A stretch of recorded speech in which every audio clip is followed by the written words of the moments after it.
नमस्कार आणि the deep डाईव्हमध्ये स्वागत आहे.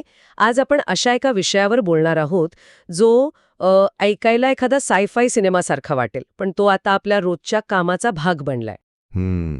कल्पना करा की आपल्या डेव्हलपमेंट टीममध्ये एक नवीन सदस्य आला आहे. हा सदस्य कमालीचा हुशार आहे, दिवसाचे 24 तास काम करतो, कधी थकत नाही आणि महत्वाचं म्हणजे त्याला कॉफीची गरज नाही. आणि तू कधीही माझं डोकं दुखतंय म्हणून सुट्टी मागत नाही. अगदी बरोबर. हा नवीन सहकारी म्हणजे गिटहब कोपायलट, कोडिंग एजंट.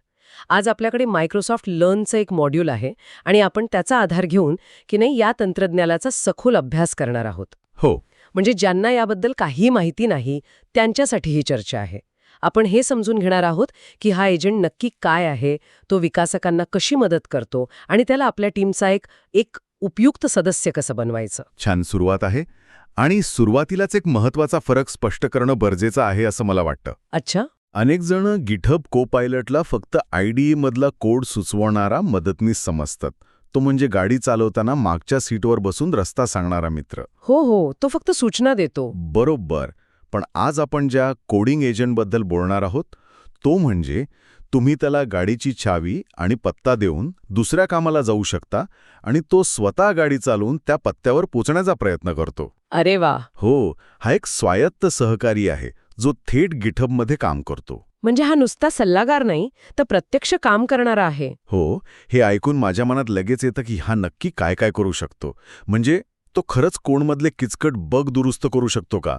किंवा समजा मला एका नवीन फीचरचा प्रोटोटाईप बनवायचा आहे तर तो मदत करेल. हो, अगदी बरोबर. हा एजंट बग फिक्स करणे, नवीन फीचर्स तयार करणे, युनिट टेस्ट्स लिहून टेस्ट कव्हरेज सुधारणे किंवा अगदी कोडसाठी डॉक्युमेंटेशन तयार करणे यांसारखी अनेक कामे करू शकतो. अच्छा, हे फीचर कोपायलट प्रो, बिझनेस किंवा एंटरप्राइज प्लॅन वापरणाऱ्यांसाठी गिटहब होस्टेड रिपॉझिटरीजमध्ये उपलब्ध आहे. पण अर्थातच ही जादू फुकट नाही. बरोबर. जगात कोणतीच चांगली गोष्ट फुकट मिळत नाही. मी ऐकलंय की याच्या वापरासाठी गिटहब ॲक्शन्स मिनिट्स आणि प्रीमियम रिक्वेस्ट युनिट्स म्हणजे PRUs लागतात. हे PRUs प्रकरण जरा गुंतागुंतीचं वाटतंय. हे टोकनसारखं काही आहे का? तुम्ही अगदी योग्य शब्द वापरलात.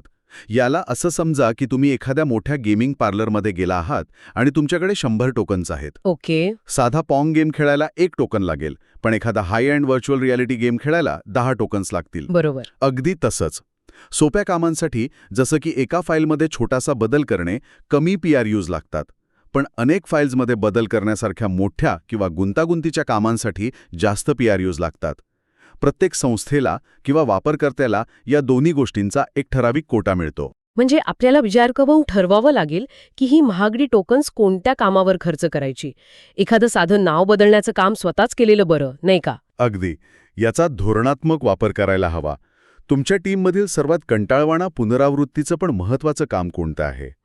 कदाचित जुन्या कोडला रिफॅक्टर करणे किंवा API डॉक्युमेंटेशन अद्ययावत करणे.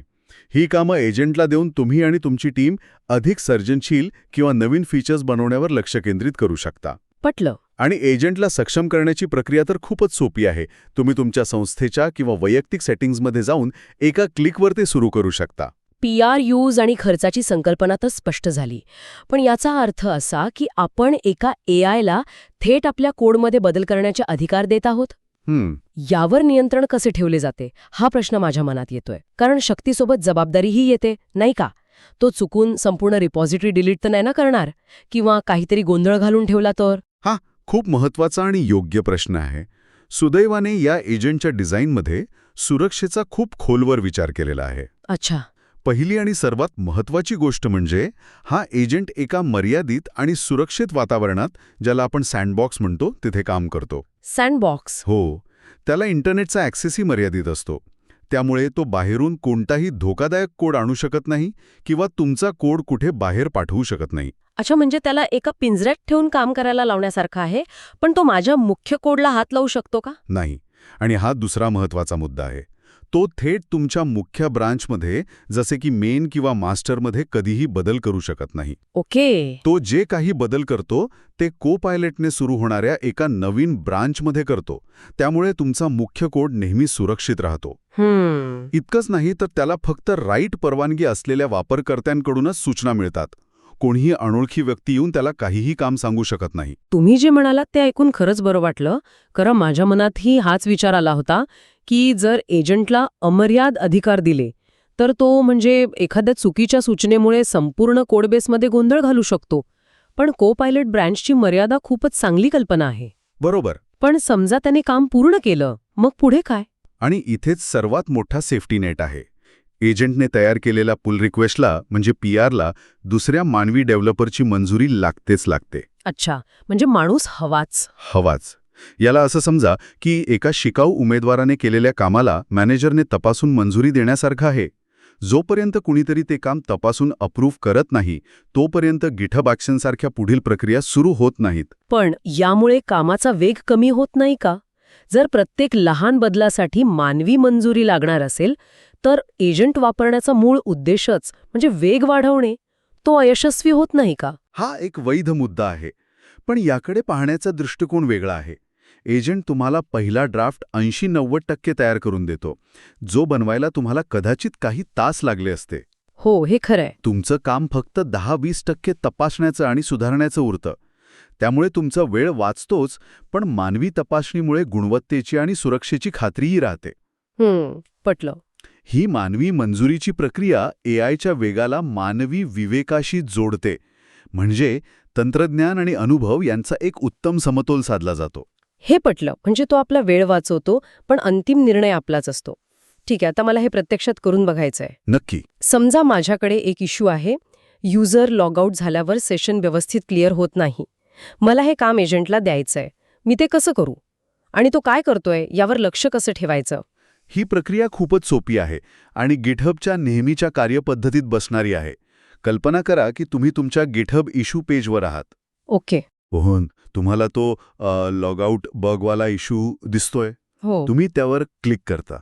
उजव्या बाजूला असाइनीज नावाचा एक विभाग असतो, जिथे तुम्ही तुमच्या टीम सदस्यांची नावं निवडता. हो. तिथेच तुम्हाला को पायलट नावाचा एक पर्याय दिसेल.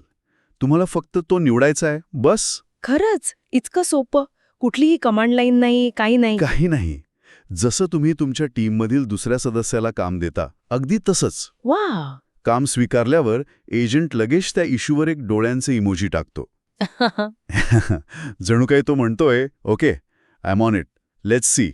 त्यानंतर तो स्वतः एक को पायलट नावाची ब्रँच तयार करतो आणि एक ड्राफ्ट पुल रिक्वेस्ट म्हणजे PR उघडतो. अच्छा. त्या PR-मध्ये तुम्हाला त्याच्या कामाची एक साईट माहिती म्हणजे लाईव्ह स्टेटस मेसेजेस आणि सेशन लॉग्स दिसतात. तो काय विचार करतोय, कोणत्या फाईल्स तपासतोय, कोणत्या फाईल्स बदलतोय, हे सगळं थेट पाहता येतं.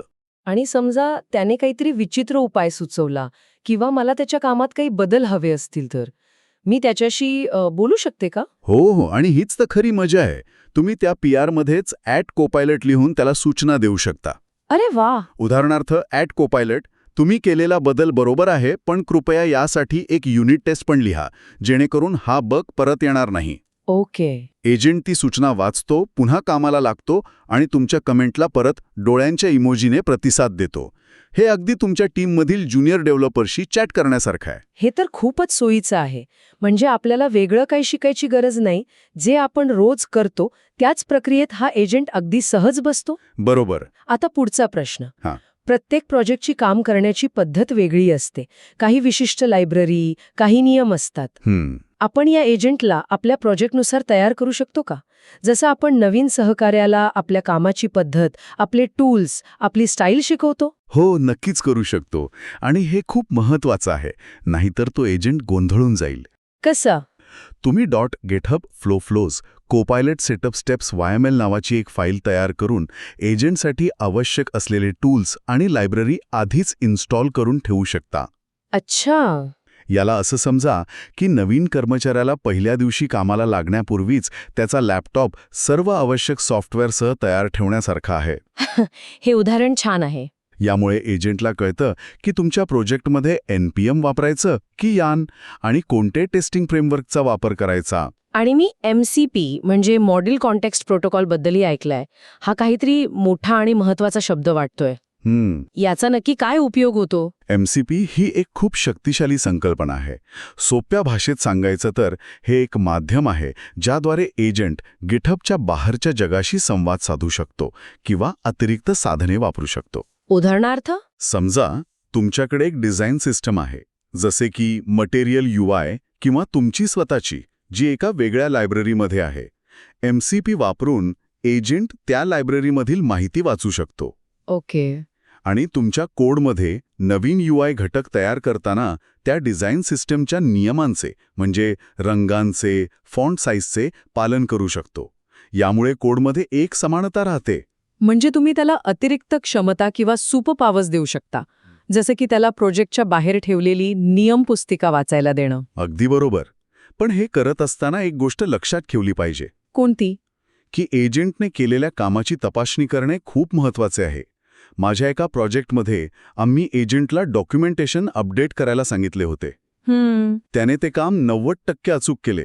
पण एका ठिकाणी त्याने एका जुन्या फंक्शनचा उल्लेख केला, जो आम्ही गेल्या आठवड्यात काढून टाकला होता. अच्छा, म्हणजे तो पूर्णपणे अचूक नसतो. नाही, यावरून आम्हाला समजले की त्याच्यावर पूर्णपणे अवलंबून राहता येत नाही आणि मानवी तपासणी किती आवश्यक आहे. CI म्हणजे कंटिन्युअस इंटिग्रेशन चालवणे, कोडची स्वतः तपासणी करणे आणि अगदी एजंटला स्वतः टेस्ट लिहिण्यास सांगणे यासारख्या पद्धती वापरल्याच पाहिजेत. बरोबर आहे. शेवटी तो एक साधन आहे, जादूची कांडी नाही. अगदी. तर मग या शक्तिशाली साधनाचा जबाबदारीने वापर करताना कोणत्या गोष्टी प्रामुख्याने लक्षात ठेवाव्यात? त्याची कामगिरी आणखी सुधारण्यासाठी आपण काय करू शकतो? यात सगळ्यात महत्त्वाचा मुद्दा आहे स्पष्ट सूचना. Garbage in, garbage out. हा संगणकाचा नियम इथेही लागू होतो. हो. एजंटला दिलेलं काम, म्हणजे तुमचा गिटहब इश्यू, अगदी स्पष्ट आणि व्यवस्थित असावा. काय करायचं आहे व्हॉट, का करायचं आहे वाय, आणि काम पूर्ण झाल्यावर काय अपेक्षित आहे ॲक्सेप्टन्स क्रायटेरिया, हे त्याला नीट सांगावं लागेल. अच्छा. 007 BFF कर आणि त्यावर क्लिक केल्यावर जर पासवर्ड चुकीचा असेल तर लाल रंगात इनव्हॅलिड क्रेडेन्शियल्स असा एरर मेसेज दाखव असं स्पष्ट सांगावं लागेल. म्हणजे त्याला वेग किंवा अस्पष्ट सूचना अजिबात चालत नाहीत. त्याला प्रत्येक गोष्ट तपशीलवार सांगावी लागते. बरोबर. दुसरा मुद्दा म्हणजे संदर्भ. तुम्ही .github copilot instructions MD नावाची एक फाईल तयार करून त्यात तुमच्या प्रोजेक्टबद्दल, कोडिंगच्या पद्धतींबद्दल आणि टेस्ट कशा चालवायच्या याबद्दल माहिती देऊ शकता. म्हणजे एक प्रकारचं ऑनबोर्डिंग डॉक्युमेंट. परफेक्ट. ही फाईल म्हणजे एजंटसाठी एक ऑनबोर्डिंग डॉक्युमेंट आहे. यामुळे त्याला संदर्भ मिळतो आणि तो अधिक चांगले काम करतो. आणि तिसरी आणि सर्वात महत्त्वाची गोष्ट जी आपण आधीच बोललो, ती म्हणजे पुनरावलोकन आवश्यक आहे. एजंटने लिहिलेला कोड नेहमी तपासा. तो एक साधन आहे, मानवी डेव्हलपरची जागा घेण्यासाठी नाही. सुरक्षा आणि गुणवत्तेची अंतिम जबाबदारी आपलीच आहे. आता सारांश घेऊया. गिटहब कोपायलट कोडिंग एजंट हा एक स्वायत्त सहकारी आहे, जो आपल्या टीमचा भाग बनू शकतो. बरोबर. तो लहान ते मध्यम गुंतागुंतीची कामे, जसे की बग फिक्स करणे, डॉक्युमेंटेशन लिहिणे किंवा नवीन फीचर्स तयार करणे, ही कामे करून विकासकांचा मौल्यवान वेळ वाचवू शकतो. तो एक फोर्स मल्टिप्लायर आहे, नाही का? हो, नक्कीच. त्याला काम देणे, त्याच्या प्रगतीवर लक्ष ठेवणे आणि त्याच्याकडून सुधारणा करून घेणे, हे सर्व गिटहबच्या आपल्या ओळखीच्या वातावरणातच शक्य आहे. पण त्याच वेळी त्याला स्पष्ट सूचना देणे, त्याने केलेल्या कामाचं पुनरावलोकन करणे आणि अंतिम जबाबदारी स्वीकारणे हे अत्यंत महत्त्वाचे आहे. अगदी बरोबर. आणि जाता जाता श्रोत्यांना विचार करण्यासाठी एक प्रश्न. आज आपण एका AI सहकार्याबद्दल बोललो, जो आपल्या सूचनांनुसार काम करतो.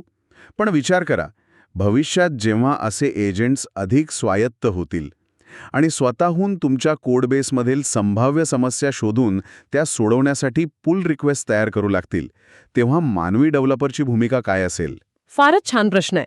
आपली भूमिका केवळ कोड लिहिण्यापुरती मर्यादित न राहता आर्किटेक्चर डिझाईन करणे, धोरणात्मक निर्णय घेणे आणि सर्जनशील समस्या सोडवणे यावर अधिक केंद्रित होईल का? आपली सर्जनशीलता आणि धोरणात्मक विचार करण्याची क्षमता तेव्हा किती महत्त्वाची ठरेल?